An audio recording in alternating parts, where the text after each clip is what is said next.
결국 이런 일이 꼬마 빌딩 꽃 잡으세요. 왜 제가 결국 이런 일이라고 표현을 썼을까요?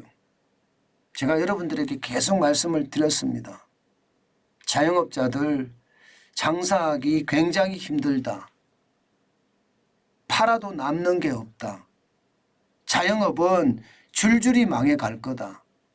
그렇기 때문에 상업용 부동산은 굉장히 많이 떨어질 거다. 제가 이런 전망을 가지고 여러분에게 누차 설명을 드렸습니다. 그것도 지표를 가지고 말입니다. 그런데 그게 점점 현실이 되고 있습니다. 현실이 되고 있어요.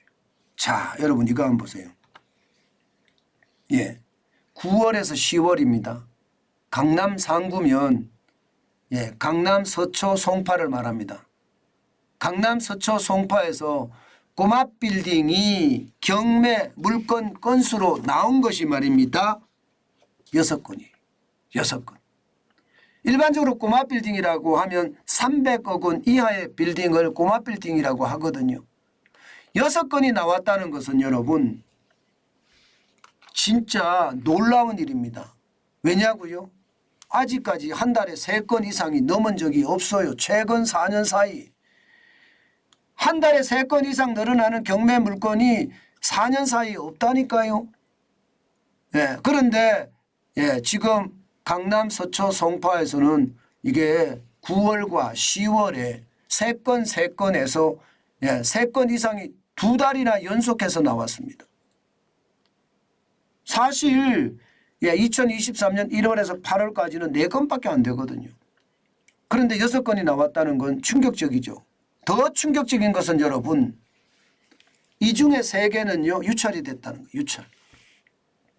유찰이 되면 이게 거의 20% 뚝뚝 떨어지죠.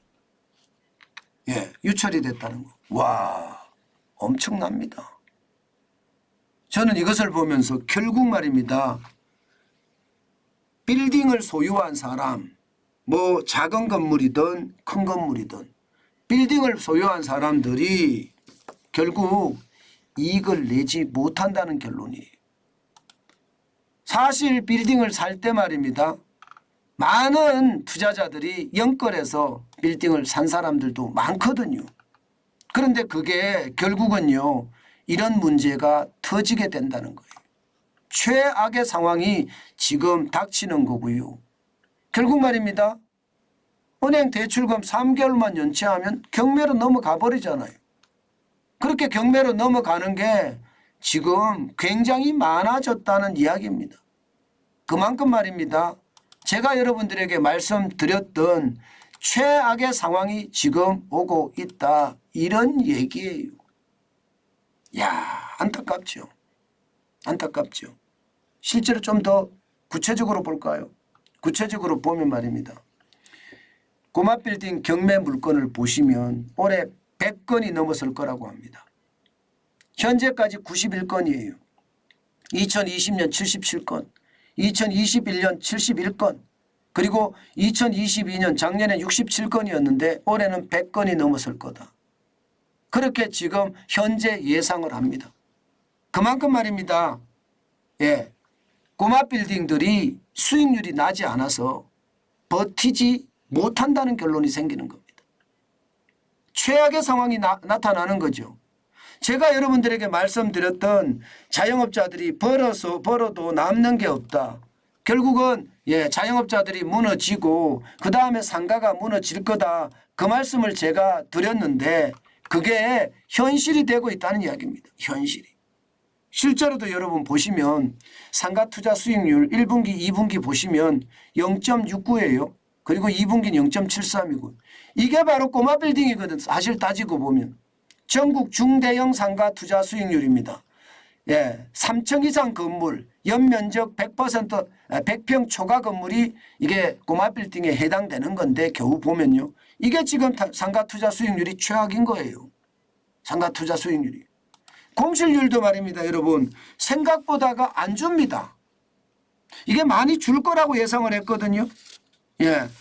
리오프닝이 되면 이제 공실률도 많이 줄겠지 이렇게 생각을 했는데 지금 서울에 예, 지금 중대형 상가 공실률 작년에가 9.5%였거든요.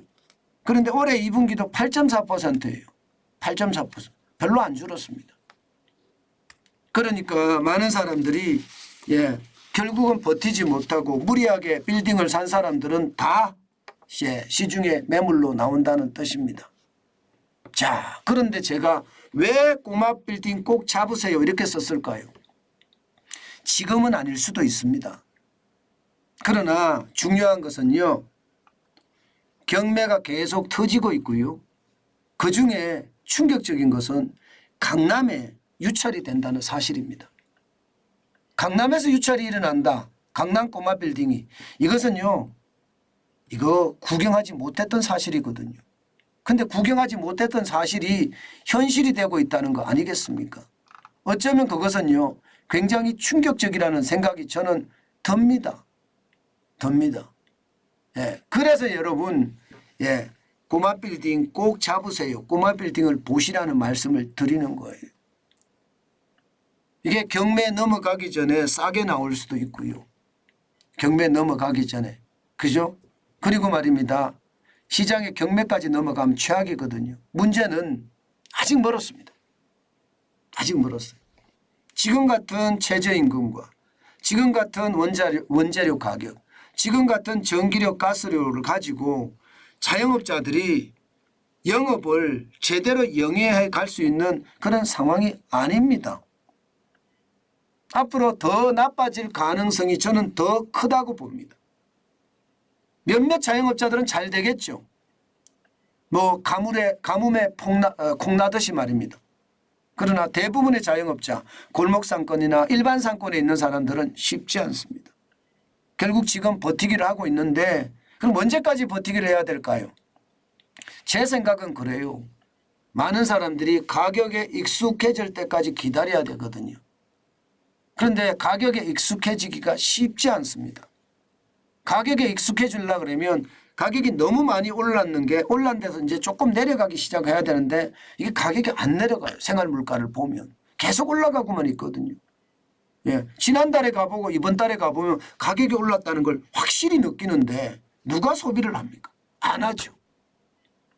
그러면 이 소비에 적용을 하려고 그러면 일단 물가가 좀 내려가는 모습을 보여야 되고요. 또 내 소득이 조금 늘어났다는 그런 느낌이 있어야 돼요. 그럼 한참 동안 이게 일어나지 않는다는 뜻이에요. 그러면 더 내려간다는 거예요. 상업용 빌딩. 예, 저희는요 오피스 건물은 생각보다가 안 내려갈지 모르지만요. 이게 상업용 빌딩은요. 저는 생각보다 빨리 내려갈 수 있다고 봅니다. 저는 오늘도 주말이니까 예, 제가 임장을 해볼 생각이거든요. 예, 임장을 해보시면 알지만 요즘 말입니다. 예, 분양가하고 실제 예, 가격하고 꼭 생각해서 시장을 보는 것 굉장히 중요하다.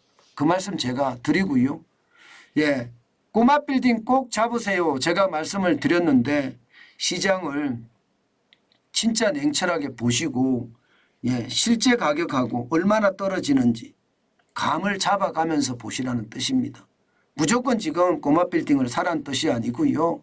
꼬마 빌딩이 있다면 이게 경매 가격 가보니까 얼마더라. 예, 그리고 실제는 얼마더라. 그러면 어느 정도 떨어져야지 내가 살 수 있을까? 30%? 40%?